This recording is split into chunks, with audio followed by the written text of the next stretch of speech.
I'm Diana Skaya, and welcome to TVP World here at the NATO Parliamentary Assembly in Yerevan, Armenia.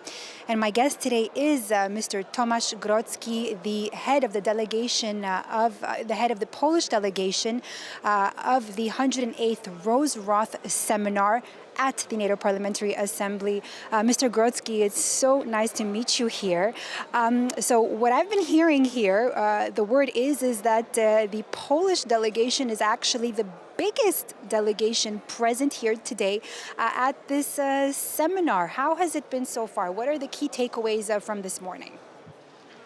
You know, the Rose-Roth Seminars, it's a long tradition of NATO Parliamentary Assembly, and we appreciate its importance because it's focused on different topics, this time on the security in the South Caucasus and the long-term problems between Armenia, Azerbaijan, Armenia, Turkey. That's why, because of the long-term liaisons between Poland and Armenia, Poland and Azerbaijan and Turkey, we decided to send a strong delegation to this seminar, and we are extremely glad of what's discussed here. And exactly, that is my next question to you, sir.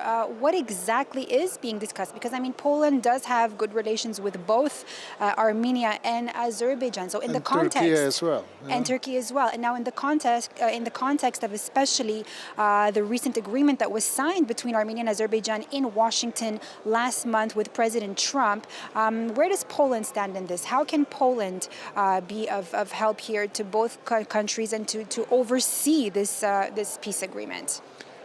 For decades, Poland supported all the local efforts to establish long-term and stable peace. And right now, the perspective of the long-term and stable peace is closer than ever, as it was said by the Secretary General of the NATO Parliamentary Assembly, Mr. Perestrellos. And we will be more than happy to see the peace in this turbulent region of the world, because the conflicts took years or even decades. So if we see the chance to end them all, both with Turkey and Azerbaijan, it's worth mentioning and worth working on it to finalize the final documents, because what was signed in Washington and what was discussed between Armenia and Turkey, they are just first steps. You know, the progress is maybe slow, but all countries declare they want to end up all the conflicts here. And how can Poland support Armenia in strengthening its defense and security and cooperation with NATO? You know, we are glad that after being under the domination of Russia, or previously Soviet Union as a republic, Armenia is looking towards West. And it's clearly visible for us. It's not my first visit to Armenia. So we fully support the efforts of Armenia to start the long-term process of joining EU and to start the same process of joining NATO, starting from associate member up to the full membership. Because, you know, every army in these countries here is not strong enough to face the power of Russia. But altogether, we are stronger. Well, Poland just experienced that recently with 19 Russian drones over Polish airspace, which NATO scrambled its jets to help Poland. Tell us a word about that. It was a good lesson for Putin, because it was not the accidental. It was the just violation of Polish airspace. It means the airspace of NATO. and NATO responded quickly and effectively. Jets from Germany, jets from Holland, jets from Italy, AWACS, etc., responded in a proper manner, and Putin understood that we are united. We can be quickly ready to respond even the dangerous events. So I hope he understood that if we are united, we are simply 3 times stronger than the Russian army. So he would think not twice, 3 times to decide for the next steps like this. Mr. Grodzki, earlier on you said how important the seminars such as these, the ones here in Yerevan today, are important in the region. How do you think that NATO's role is important, and how has it evolved in the South Caucasus, particularly since the last war of Nagorno-Karabakh in 2020, and of course with Russia slowly losing its position, if that's correct for me to say, in the South Caucasus? Well, it's never easy to establish the peace after years of conflicts. You know? And let me remind that the border between Armenia and Turkey is still closed. You know? Let me remind that last war in Nagorno-Karabakh was the last one, hopefully, but not the first one. There were conflicts much earlier. And that's why it's absolutely worth supporting the efforts of the governments of Azerbaijan, Armenia, and Turkey to stop thinking about the past, to start thinking about the future of their nations.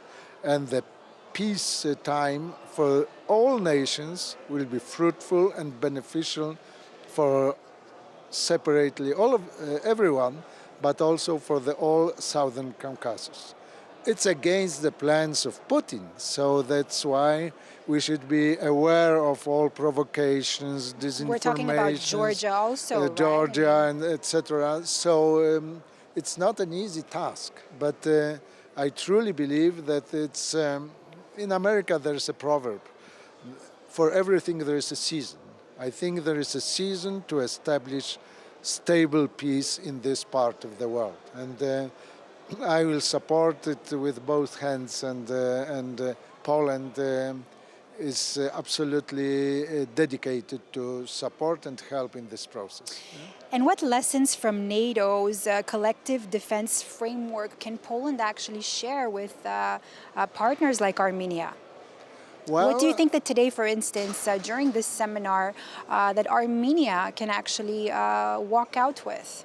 Well, step by step, we are building the joint relations.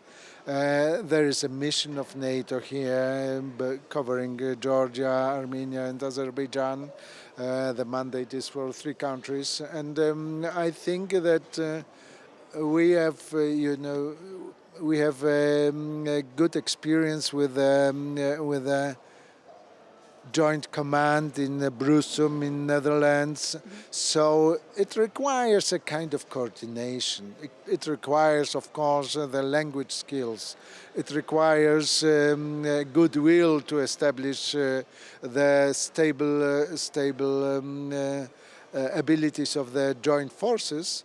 But, Armenians are clever nations, so I think it will, as soon as they become more and more connected with NATO, there will be no problem with Do you think it's been moving forward there? Well, it's a slow process because,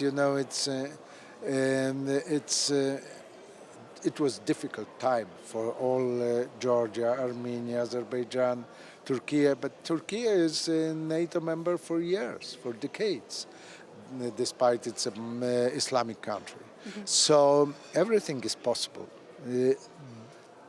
You have to look forward, as a motto of the Special Forces of SAS, of British Special Forces. The difficult things we are doing immediately.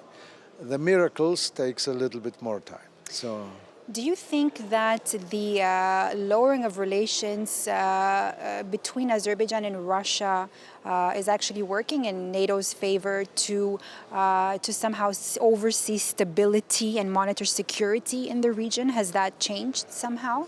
Well, you know, I notice with pleasure that after full domination of Russia over the former Soviet republics, right now it's slowly changing. Of course, the economy, Russian industry is still strong here. So some people may say it's quite superficial.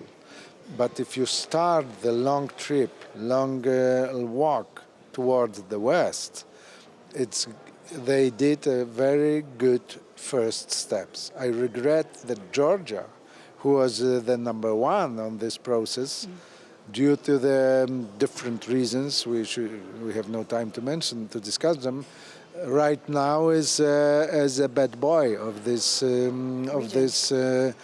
cooperation with the West. But I also do hope that it might change. However, I repeat, it's never easy.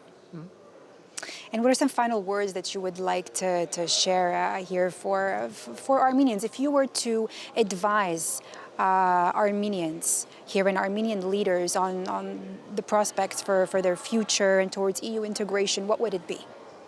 Well, I wish Armenia to join the family of the free world. And the key question, a key point is perseverance. You know, it will not happen immediately. It requires hard work, organic work, and second important thing is to convince the society, the nation, that it's the only way to establish the prosperous and secure future for this beautiful country. Thank you so much, Mr. Tomasz Grodzki, the head of the Polish delegation to the NATO Parliamentary Assembly, for being with us here today on TVP World. Thank you very much. And thank you all for watching. That's all for us here from Yerevan. I'm Skaya. Thanks for being with us.